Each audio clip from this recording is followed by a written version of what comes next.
ಇವತ್ತು ರಿಲೀಸ್ ಆಗ್ಬೇಕಾದ್ರೆ ಎಲ್ಲೂ ಯಾವುದೇ ಒಂದು ನ್ಯೂಸ್ ಬಂದಿಲ್ಲ. ಅವಾಗ್ಲೇ ಗೊತ್ತಾಗುತ್ತೆ ಯಾರ ಪರ ಇದ್ದಾರೆ. ಈ ನ್ಯೂಸ್ನವರು, ಮೀಡಿಯಾದವರು ಈ ತರ ನಕಲಿ ಪ್ರಚಾರ ಮಾಡೋರು ಯಾರ ಪರ ಇದ್ದಾರೆ ಅಂತ ಅದ್ರಲ್ಲೇ ಗೊತ್ತಾಗುತ್ತೆ. ಅದಕ್ಕೆಲ್ಲ ನಾವು ಎದುರ್ಕೊಳ್ಳಲ್ಲ. ಅವತ್ತಿನ ಮಾಡ್ಕೊಂಡು ಬಂದಿದ್ದೀರಾ, ಪ್ರಚಾರನೂ ನೀವು ಮಾಡ್ತಾ ಇದ್ದೀರಾ. ಅದಕ್ಕಾಗಿ ನಾವು ಧನ್ಯವಾದ ಹೇಳ್ತಾ ಇದ್ದೀನಿ ಎಲ್ಲ ನಮ್ಮ ಎಲ್ಲ ಸೌಜನ್ಯ ಹೋರಾಟಗಾರರಿಗೆ ನಮಸ್ತೆ. ತಾವು ನೋಡ್ತಿರಬಹುದು, ನಮ್ಮ ಜೊತೆಗೆ ನಮ್ಮ ಆತ್ಮೀಯ ಮತ್ತು ಹೆಮ್ಮೆಯ ಸ್ನೇಹಿತರು, ಸೌಜನ್ಯ ನ್ಯಾಯಪರ ಹೋರಾಟಗಾರರಾದಂತಹ ಯೂಟ್ಯೂಬರ್ ಸಂಚಾರಿ ಸ್ಟುಡಿಯೋ ಸಂತೋಷ್ ಶೆಟ್ಟಿ ಅವರು ನಮ್ಮ ಜೊತೆಗಿದ್ದಾರೆ. ಇವತ್ತು ಯುಗಾದಿ ಹಬ್ಬದ ಶುಭ ದಿನ. ನಮ್ಮ ಎಲ್ಲ ಹಿಂದೂಗಳಿಗೂ ಕೂಡ ಹೊಸ ವರ್ಷದ ದಿನ. ಇವತ್ತಿನ ದಿನವೇ ನಮ್ಮ ಸ್ನೇಹಿತರು ಸಂತೋಷ್ ಅವರು ಬಿಡುಗಡೆಯಾಗಿದ್ದಾರೆ. 1 ತಿಂಗಳ ಬಳಿಕ ನಮ್ಮ ಜೊತೆಗೆ ಮತ್ತೆ ಬಂದಿದ್ದಾರೆ. ಇಲ್ಲಿ ಒಂದು ಮಾತನ್ನ ನಾನು, ಈ ಏನು ಅತ್ಯಾಚಾರಿಗಳ ನಕಲಿ ದೇವಮಾನವನ ಗ್ಯಾಂಗ್ ಇದೆಯಲ್ಲ, ನೇರವಾಗಿ ಸಂದೇಶವನ್ನ ಕೊಡ್ತಾ ಇದ್ದೀನಿ. ನೀವು ಜೈಲಿಗೆ ಹಾಕಿಬಿಟ್ರೆ ಇಲ್ಲಿ ಹೆದರ್ಕೊಂಡು ಕೂತ್ಕೊಳ್ಳೋರು ಯಾರು ಇಲ್ಲ. ಹೋರಾಟ ಕಡಿಮೆ ಮಾಡಬೇಕು, ಹತ್ತಿಕ್ಕಬೇಕು, ಹೋರಾಟ ಒಡಿಬೇಕು, ಆತ್ಮಸ್ಥೈರ್ಯವನ್ನು ಕುಗ್ಗಿಸಬೇಕು ಅಂತ ಹೇಳಿ ಅಪಪ್ರಚಾರ ಮಾಡಿದ್ರೆ, ಸುಳ್ಳು ಅಪಪ್ರಚಾರ ಮಾಡಿದ್ರೆ, ಜೈಲಿಗೆ ಹಾಕಿದ್ರೆ ಹೋರಾಟ ತಗ್ಗಲ್ಲ, ಇನ್ನೂ ಹಿಗ್ಗುತ್ತದೆ. ಅದಕ್ಕೆ ಉದಾಹರಣೆ ನಮ್ಮ ಸಂಚಾರಿ ಸಂತೋಷ್ ಅವರು. ಸ್ವಾತಂತ್ರ್ಯ ಹೋರಾಟಕ್ಕೆ ಎಷ್ಟು ಜನ ಜೈಲಿಗೆ ಹೋಗಲಿಲ್ಲ ಬ್ರಿಟಿಷರ ವಿರುದ್ಧ? ಕರ್ನಾಟಕ ಏಕೀಕರಣದಲ್ಲಿ ಎಷ್ಟು ಜನ ಜೈಲಿಗೆ ಹೋಗಲಿಲ್ಲ? ಎಷ್ಟು ಜನ ರೈತ ಹೋರಾಟಗಾರರು ಕನ್ನಡ ಪರ ಚಳವಳಿ ನಡೆದಾಗ ಎಷ್ಟು ಜನ ಜೈಲಿಗೆ ಹೋಗಲಿಲ್ಲ? ಎಮರ್ಜೆನ್ಸಿ ಇದ್ದಾಗ, ಅದು ಬಿಡಿ, ಸೋನಂ ವಾಂಗ್ಚುಕ್ ಅವರು ಇಡೀ ದೇಶ ಜಗತ್ತು ಹೆಮ್ಮೆ ಪಡುವಂತಹ ಸಮಾಜ ಪರವಾದ ಇರ್ತಕ್ಕಂತಹ ಒಬ್ಬ ವಿಜ್ಞಾನಿ, 6 ತಿಂಗಳಿಂದ ಇವತ್ತು ಅವರು ಕೂಡ ಜೈಲಿನಿಂದ ರಿಲೀಸ್ ಆಗಿದ್ದಾರೆ. ಯಾಕಂತ ಹೇಳಿದ್ರೆ, ವ್ಯವಸ್ಥೆಯ ವಿರುದ್ಧ ಹೋರಾಟ ಮಾಡಿದಾಗ, ವ್ಯವಸ್ಥೆ ವಿರುದ್ಧ ಹೋರಾಟ ಮಾಡತಕ್ಕಂತಹ ಪ್ರತಿಯೊಬ್ಬ ವ್ಯಕ್ತಿಗೂ ಕೂಡ ಸೆರೆಮನೆನೂ ಒಂದೇ, ಅರಮನೆನೂ ಕೂಡ ಒಂದೇ. ಹಿಂಗಾಗಿ ನಕಲಿ ದೇವಮಾನವನೇ, ನೀನು ತಿಳ್ಕೋ, ನಿನ್ನ ಸಿಂಡಿಕೇಟ್, ನಿನ್ನ ಗ್ಯಾಂಗ್, ನಿನ್ನ ಸುಳ್ಳಿನ ಕೋಟೆ ಕಟ್ಟಿ ಹೆದರ್ಸ್ತೀನಿ ಅಂತ ಹೇಳಿದ್ರೆ ಇನ್ನೂ ಜಾಸ್ತಿ ಆಗುತ್ತೆ. ನೇರವಾದ ಸಂದೇಶ ಕೊಡ್ತಾ ಇದ್ದೀನಿ. ಎಲ್ಲರ ನಮ್ಮ ಮನೆಗೆ ಕಳ್ಸೋದು, ಕಾಂಪ್ರಮೈಸ್ ಮಾಡ್ಕೊಳ್ಳಿ ಅಂತ ಹೇಳಿ ಇಲ್ಲಿ ಹೆದರ್ಸೋದು, ಮಹೇಶ್ ಶೆಟ್ಟಿ ತಿಮರೋಡಿ ಅವ್ರು ಗಡಿಪಾರು ಮಾಡ್ತೀವಿ ಅಂತ ಹೇಳಿ ಹೆದರ್ಸೋದು, ಇಲ್ಲಿ ಹೆದರವನ್ ಯಾರು ಇಲ್ಲ. ಆ ನಂತರ ನೀನು ನಿನ್ನ ತಮ್ಮನನ್ನ ರಕ್ಷಣೆ ಮಾಡೋದಕ್ಕೆ, ನಿನ್ನ ತಮ್ಮನ ಮಕ್ಕಳನ್ನ, ನಿನ್ನ ಕುಟುಂಬ ಮಾಡಿದಂತ 100 ಕೊಲೆ, ನೀನು ಮಾಡತಕ್ಕಂತ ಅಕ್ರಮ ಬಡ್ಡಿ ದಂಧೆ, ಮಂಜುನಾಥ ಸ್ವಾಮಿಯ ದೇವರ ಹೆಸರಿನಲ್ಲಿ ದೇವಸ್ಥಾನ ತೋರಿಸಿ ನೀನು ಪರಾರಿ ಆಗೋದಿಲ್ಲ. ಜೈಲಿಗೆ ಕಳಿಸ್ಬಿಟ್ರೆ ಈ ಹೋರಾಟ ನಿಲ್ಲಲ್ಲ. ಅಮೆರಿಕ ಇಸ್ರೇಲ್ ಯುದ್ಧ ನಿಲ್ಲಬಹುದು. ಅಮೆರಿಕ ಇರಾನ್ ಯುದ್ಧ ಏನಿದೆ ಈಗ ನಡೀತಾ ಇದೆಯಲ್ಲ, ಭೀಕರವಾದಂತ ಕದನ ಏನಿದೆಯಲ್ಲ, ಅದು ಕಾಂಪ್ರಮೈಸ್ ಆಗಬಹುದು. ಅಮೆರಿಕಾದವರು ಇರಾನ್ದವರು ಕಾಂಪ್ರಮೈಸ್ ಆಗಬಹುದು, ಇಸ್ರೇಲ್ ಇರಾನ್ ಕಾಂಪ್ರಮೈಸ್ ಆಗಬಹುದು. ಸೌಜನ್ಯ ಹೋರಾಟ ಯಾವತ್ತಿಗೂ ಕೂಡ ಕಾಂಪ್ರಮೈಸ್ ಆಗಲ್ಲ. ಈ ಅತ್ಯಾಚಾರಿಗಳ ವಿರುದ್ಧ ಯಾವತ್ತಿಗೂ ಕೂಡ ಯುದ್ಧ ನಿಲ್ಲಲ್ಲ. ಯಶಸ್ಸು ಸಿಗುವವರೆಗೆ, ಜಯ ಸಿಗುವವರೆಗೆ, ಇವನ ಸುಳ್ಳಿನ ಕೋಟೆ, ನಕಲಿ ದೇವಮಾನವನ ಶೋಷಣೆ ಸಾಮ್ರಾಜ್ಯ ಪತನ ಆಗುವವರೆಗೆ, ಶಿಕ್ಷೆ ಆಗುವವರೆಗೆ ಈ ಯುದ್ಧ ನಿಲ್ಲುವುದಿಲ್ಲ. ಆ ಸಂದೇಶವನ್ನ ನೇರವಾಗಿ ಕೊಡ್ತಾ ಇದ್ದೇನೆ. ನಮ್ಮ ಜೊತೆಗೆ ನಮ್ಮ ಹೆಮ್ಮೆಯ ಸಂಚಾರಿ ಸಂತೋಷ್ ಅವರಿದ್ದಾರೆ. ಅವರು ಕೂಡ ಬಹಳ ಒಂದು ಸ್ಫೂರ್ತಿಯಿಂದ ನಮ್ಮ ಜೊತೆಗಿದ್ದಾರೆ. ಅವರು ಒಂದೆರಡು ಮಾತಾಡ್ತಾರೆ. ಆನಂತರ ಇಡೀ ಇವರ ಕಾರಾಗೃಹ ವಾಸದಲ್ಲಿದ್ದಾಗ ನಮ್ಮ ಜಯಂತ್ ಟಿ ಅವರು ನಿರಂತರವಾಗಿ ಓಡಾಡಿದ್ದಾರೆ, ಸಾಕಷ್ಟು ಸಮಯವನ್ನು ಕೊಟ್ಟಿದ್ದಾರೆ, ಜೊತೆಗೆ ನಿಂತ್ಕೊಂಡಿದ್ದಾರೆ. ನಮ್ಮ ಪ್ರಕಾಶ್ ಸರ್, ಜಯಪ್ರಕಾಶ್ ಸರ್ ಮತ್ತು ಅನೇಕ ಇವತ್ತು ಸಾಕಷ್ಟು ಜನ ಬಂದು ಅವ್ರನ್ನ ರಿಸೀವ್ ಮಾಡಿಕೊಂಡು ಮಾತಾಡ್ಸ್ಕೊಂಡು ಹೋಗೋಕೆ ಅನೇಕ ಜನ ಬಂದು ಮಾತಾಡ್ಸ್ಕೊಂಡು ಹೋದ್ರು.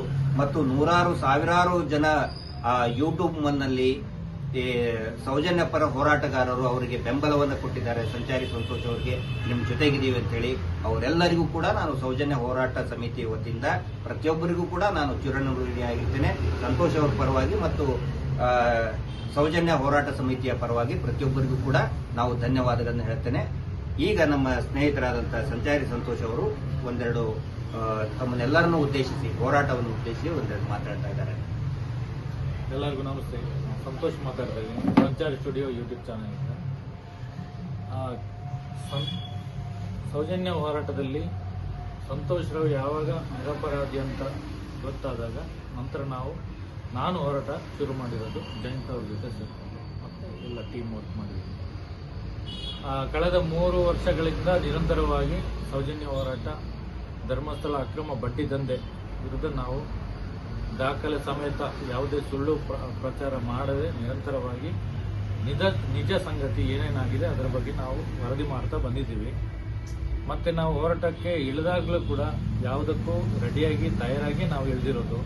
ಕೇಸುಗಳು ವಧೆ ಕೊಟ್ಟಿದ್ದಾರೆ, ಕೆಟ್ಟ ಶಬ್ದಗಳನ್ನು ಬೈದಿದ್ದಾರೆ, ಆಮೇಲೆ ಈ ಕೇಸ್ ಆಗುತ್ತೆ, ಜೈಲಾಗುತ್ತೆ, ಇದಕ್ಕೆ ಎಲ್ಲದಕ್ಕೂ ನಾವು ತಯಾರಾಗಿ ನಾವು ಜೀವನದಲ್ಲಿ ಕಷ್ಟಪಟ್ಟದಕ್ಕಿಂತ ಜಾಸ್ತಿ ಜೈಲು ಶಿಕ್ಷೆ ಏನೂ ಅಲ್ಲ ನಮಗೆ.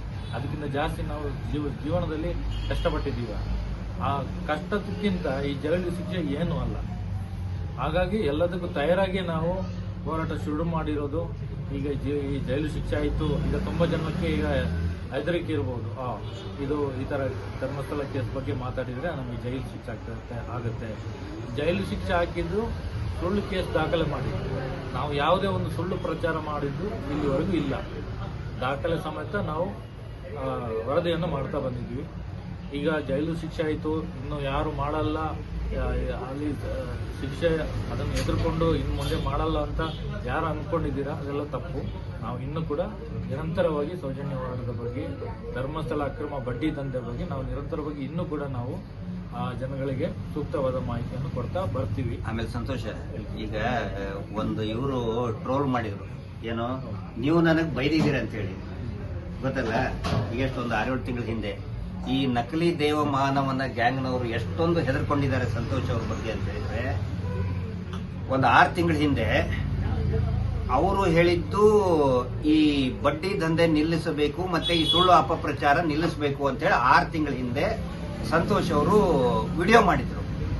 ಈ ನಕಲಿ ದೇವಮಾನವನ ನಕಲಿ ಅಕೌಂಟ್ಗಳು ಸೇರ್ಕೊಂಡು ಅದನ್ನ ಎಡಿಟ್ ಮಾಡಿ ಅವರು ಹಂಗದ ಯಾವ ತರ ಸೃಷ್ಟಿ ಮಾಡಿದ್ರು ಅಂತ ಹೇಳಿದ್ರೆ, ಸಂಚಾರಿ ಸಂತೋಷ್ ಗಿರೀಶ್ ಮಟ್ಟಣ್ಣವ್ರಿಗೆ ಬೈಯೋ ರೀತಿಯಲ್ಲಿ ಅದನ್ನ ಎಡಿಟ್ ಮಾಡಿ ಫೇಸ್ಬುಕ್ ಅಲ್ಲಿ ಇವತ್ತಿಗೂ ಕೂಡ ಆಗ್ತಾ ಇದ್ದಾರೆ.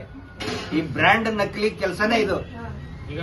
ನೀವು ಪಕ್ಕದಲ್ಲಿ ಇದ್ರಿ, ನೀವು ಹೇಳ್ರಿ, ನೀವು ನನಗೆ ಬೈದಿದ್ರು ಅಥವಾ ಅವರಿಗೆ ನೀವು ಉತ್ತರ ಕೊಟ್ಟಿದ್ರು? ಇಲ್ಲ ಸರ್, ಏನೂ ಆಗಿಲ್ಲ. ಅಲ್ಲಿ ಮೊನ್ನೆ ಅರೆಸ್ಟ್ ಆದಾಗ್ಲೂ ಕೂಡ 5 ನಿಮಿಷಕ್ಕೆ ಎಲ್ಲಾ ನ್ಯೂಸ್ ಚಾನಲ್ ಅಲ್ಲಿ ನನ್ನ ಬಗ್ಗೆ ಬಂದಿದೆ. ಫೋಟೋ ಹಾಕ್ಬಿಟ್ಟು ಏನಾದ್ರು ಕೆಟ್ಟದಾಗಿ ಕಮೆಂಟ್ ಮಾಡಿ ಎಲ್ಲ ನ್ಯೂಸ್ ಮಾಡಿದ್ದಾರೆ. ಅದೇ ಇವತ್ತು ರಿಲೀಸ್ ಆಗ್ಬೇಕಾದ್ರೆ ಎಲ್ಲೂ ಯಾವುದೇ ಒಂದು ನ್ಯೂಸ್ ಬಂದಿಲ್ಲ. ಅವಾಗ್ಲೇ ಗೊತ್ತಾಗುತ್ತೆ ಯಾರ ಪರ ಇದ್ದಾರೆ. ಈ ನ್ಯೂಸ್ನವರು, ಮೀಡಿಯಾದವರು ಈ ತರ ನಕಲಿ ಪ್ರಚಾರ ಮಾಡೋರು ಯಾರ ಪರ ಇದ್ದಾರೆ ಅಂತ ಅದ್ರಲ್ಲೇ ಗೊತ್ತಾಗುತ್ತೆ.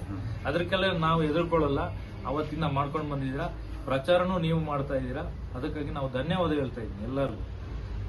ಪರ ಆಗ್ಲಿ ವಿರೋಧ ಆಗ್ಲಿ ನಮ್ಮನ್ನು ಸಪೋರ್ಟ್ ಮಾಡಿದವರಿಗೆ, ವಿರೋಧ ಮಾಡಿದವರಿಗೆ ಎಲ್ಲರಿಗೂ ನಾವು ಧನ್ಯವಾದ ಹೇಳ್ತೀವಿ. ಯಾಕಂದ್ರೆ ನಿಮ್ಮಿಂದಲೇ ನಾವು ಪ್ರಚಾರ ಆಗ್ತಾ ಇರೋದು. ನಾವು ಪ್ರಚಾರ ಅಂತಲ್ಲ, ಈ ನಮ್ಮ ಸತ್ಯದ ಹೋರಾಟದ ಬಗ್ಗೆ ನಾವು ನಮ್ಮ ಏನ್ ಮಾಹಿತಿ ಇದೆ ಅದು ಪ್ರಚಾರ ಆಗ್ತಾ ಇರೋದು ನಿಮ್ಮಿಂದಲೇ.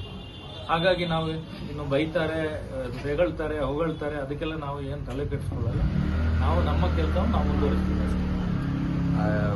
ನೆಕ್ಸ್ಟ್ ಲೀಗಲ್ ಟೀಮ್ ಇದ್ರ ನಮ್ಮ ಅಡ್ವೊಕೇಟ್ ಮೋಹಿತ್ ಅವರು ಬರೀ ವಕೀಲರಾಗಿ ಇಷ್ಟೇ ಅಲ್ಲ, ಹೋರಾಟಗಾರರಾಗಿ ಕೂಡ ನಿರಂತರವಾಗಿ ನಮ್ಮ ಸ್ನೇಹಿತನಾಗಿ ನಿಂತ್ಕೊಂಡಿದ್ದಾರೆ. ಮತ್ತೆ ನಮ್ಮ ಈ ವಕೀಲರ ವ್ಯಾಪ್ತಿ ಬಾಲನ್ ಸರ್ ಇದ್ದಾರೆ, ಮತ್ತೆ ಈಗ ರಂಗನಾಥ್ ರೆಡ್ಡಿ ಅಂತೇಳಿ ಬಾಲಕೃಷ್ಣ ಸರ್, ಮತ್ತೆ ವಿಜಯವಾಸು ಪೂಜಾರಿ ಅವರು, ಇನ್ನೂ ತುಂಬಾ ಬಹಳ.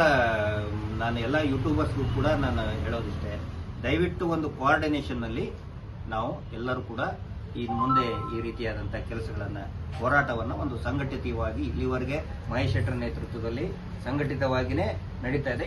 ಇನ್ನೂ ಕೂಡ ಇದನ್ನ ಕಾನೂನು ಬಲವನ್ನ ಹೆಚ್ಚಿಸುವಂತ ಪ್ರಯತ್ನವನ್ನ ನಾವೆಲ್ಲರೂ ಕೂಡ ಮಾಡ್ತಾ ಇದ್ದೀವಿ. ಆಮೇಲೆ ನಮ್ಮ ಜೈಲಲ್ಲಿರುವಾಗ ಜೈನ್ ಸರ್ ಅವರು, ಅಶೋಕ್ ಅವರು, ಆಮೇಲೆ ಪ್ರಕಾಶ್ ಅವರು, ಆಮೇಲೆ ಹಲವಾರು ನಮ್ಮ ಹೋರಾಟಗಾರರು ನಮ್ಮನ್ನು ಭೇಟಿಯಾಗಿದ್ದಾರೆ. ಯಾರು ನಮ್ಗೆ ಯಾರು ಕೇಳೋರಿಲ್ಲ ಆ ತರ ಇಲ್ಲ, ಎಲ್ಲರೂ ಬಂದಿದ್ದಾರೆ. ಅಪಪ್ರಚಾರ ಮಾಡಿದ್ರು ಮಾಡ್ತಾರೆ, ಈಗ ಮಾಡ್ತಾರೆ. ಯಾಕಂದ್ರೆ ಅಲ್ಲಿ ಇರೋದು ಭೇಟಿಗೆ ಅವಕಾಶ ಇರೋದು ವಾರಕ್ಕೆ ಒಂದ್ಸಲ ಇಲ್ಲಾಂದ್ರೆ 2 ಸಲ ಇರೋದು. ಎಲ್ಲರಿಗೂ ಬರಕ್ಕಾಗಿಲ್ಲ, ತುಂಬಾ ಜನ ಬರ್ತೀವಿ ಅಂತ ಅಲ್ಲಿ ಬಿಡಲ್ಲ. ಅಲ್ಲಿ ಆ ತರ ಇದ್ರಾದ್ರೂ ಕೂಡ ನಮ್ಗೆ ಎಲ್ಲ ಬಂದು ಮಾತಾಡಿಸಿ ಬೇಕಾಗಿರುವಂತ ವ್ಯವಸ್ಥೆ ಎಲ್ಲ ಮಾಡಿಕೊಟ್ಟಿದ್ದಾರೆ.